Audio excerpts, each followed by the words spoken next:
Okay guys, this is Jeff again. This is second video on the 1/537 scale Enterprise A model kit, and what I've been doing so far.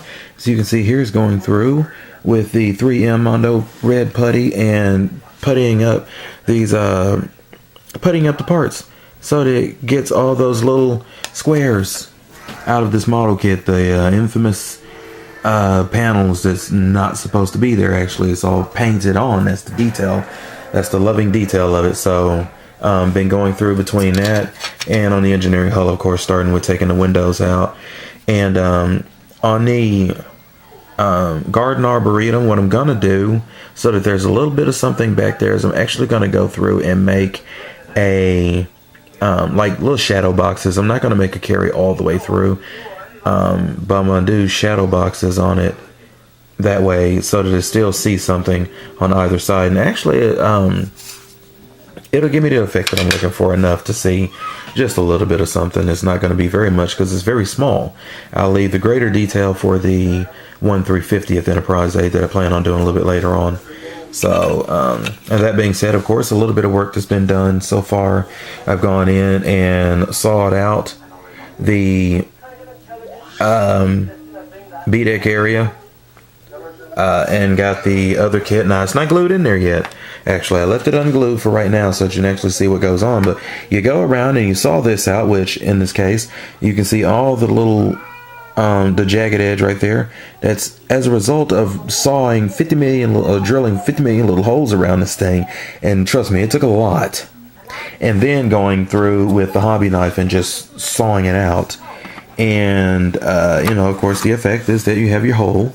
And you get this piece right here from Dawn's Light and Magic. And if I can get this setting the way it's supposed to. Let's try that again, shall we?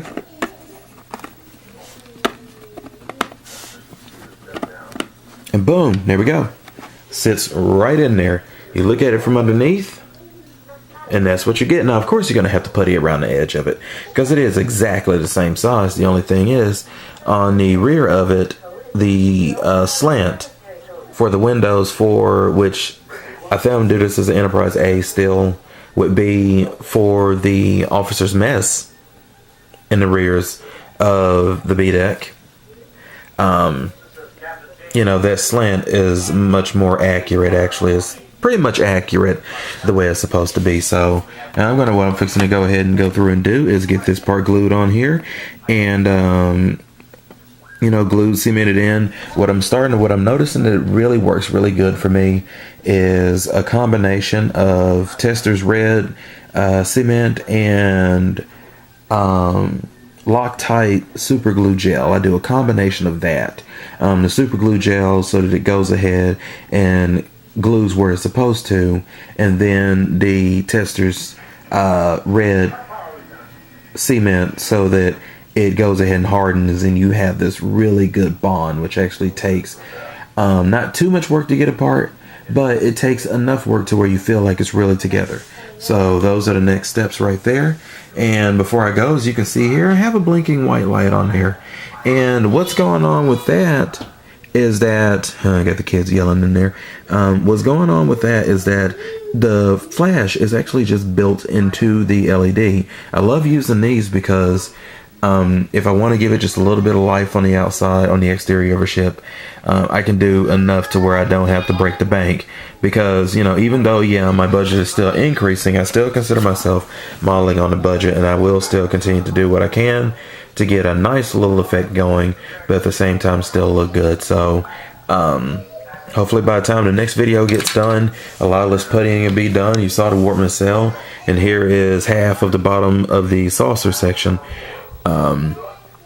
With all that drawn in. Now you have to wait until it really dries, then go back in and scribe the panel lines that are supposed to be there, the nice longish rectangular ones, and then go from there. So you know, bit of work.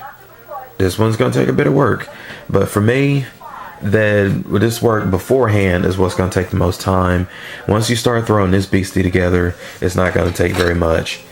Even though there is a shuttle bay that you can buy that fits this model kit, I opted not to get it because nah, gonna do all that on the 350th, where it's a bigger scale and you can really see it. So that being said, I go forth on more work, and just to give a little bit of glimpse of something in the future. Motors, trying to find those correct motors for that 1/350th TOS Enterprise that came out. Do have one, and I'm doing it for the actual production. So yeah, so we have a little bit of work though. So to go on this kit though, I really want to do it. Of course, Enterprise A is my favorite Enterprise, so I definitely want to do it good.